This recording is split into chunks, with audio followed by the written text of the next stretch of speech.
Hello guys and welcome to the video number 5. Alors, qu'est-ce que nous allons voir aujourd'hui? C'est tout simplement de nouvelles balises. Alors, je vais vous apprendre la balise header, qui signifie en tête, qui est une nouvelle balise simplement apparue en HTML5.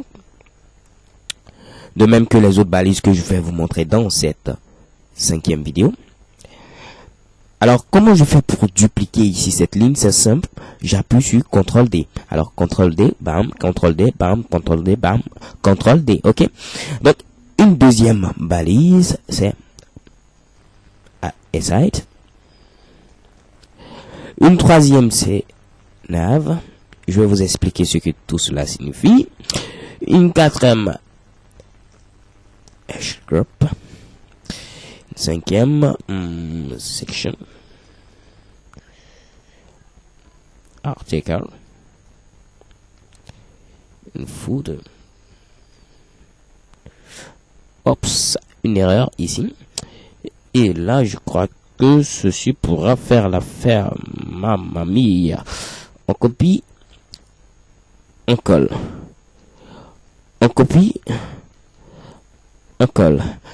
Attends que je me taise, sinon certains pourront être fâchés.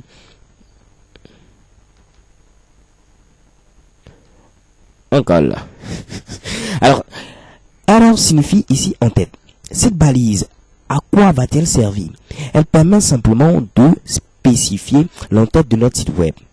Auparavant, dans les versions précédentes, à savoir HTML4, HTML et tout, nous avons simplement des balises div qui nous permettaient de regrouper un bloc. Mais ces balises n'avaient aucune signification au niveau de la sémantique du site web.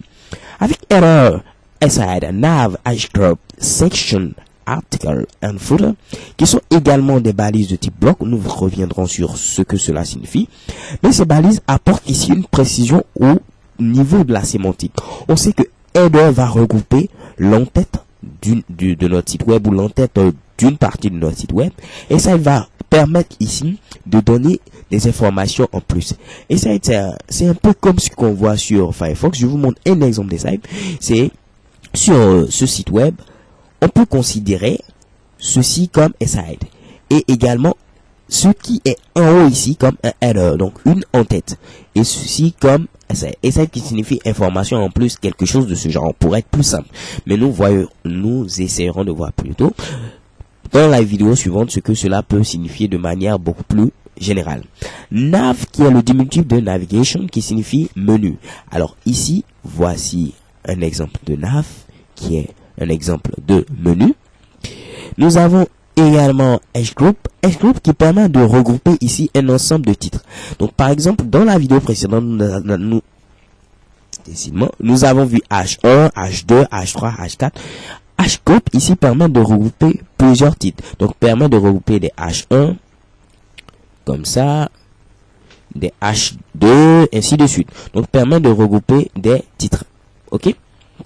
Nous avons également section qui permet de regrouper une section du site web. Donc par exemple ici, je vous montre un exemple de section. C'est un exemple de conteneur en quelque sorte. Donc ici, tout ce bloc-là peut être considéré comme une section. Donc, une partie où nous allons mettre du contenu en quelque sorte, une section. OK? Nous avons également article qui signifie article. Donc, c'est un peu des éléments qui sont un peu des articles. Donc, comme par exemple ici, c'est un élément de type article qui vont regrouper des éléments de même nature, ainsi de suite. Nous avons également footer, tout simplement comme pied de page. Donc, le pied de page se situe en bas de page. Donc, voici un exemple de pied de page, footer. OK? Donc, tout ceci peut être regroupé dans un grand footer et ces petits éléments dans des petits divs pour avoir un grand footer. Ne vous inquiétez pas, je ferai tout pour que vous compreniez cela en détail. Alors, d'ici là, portez-vous bien. And see you to the next video, guys. Bye bye, exo.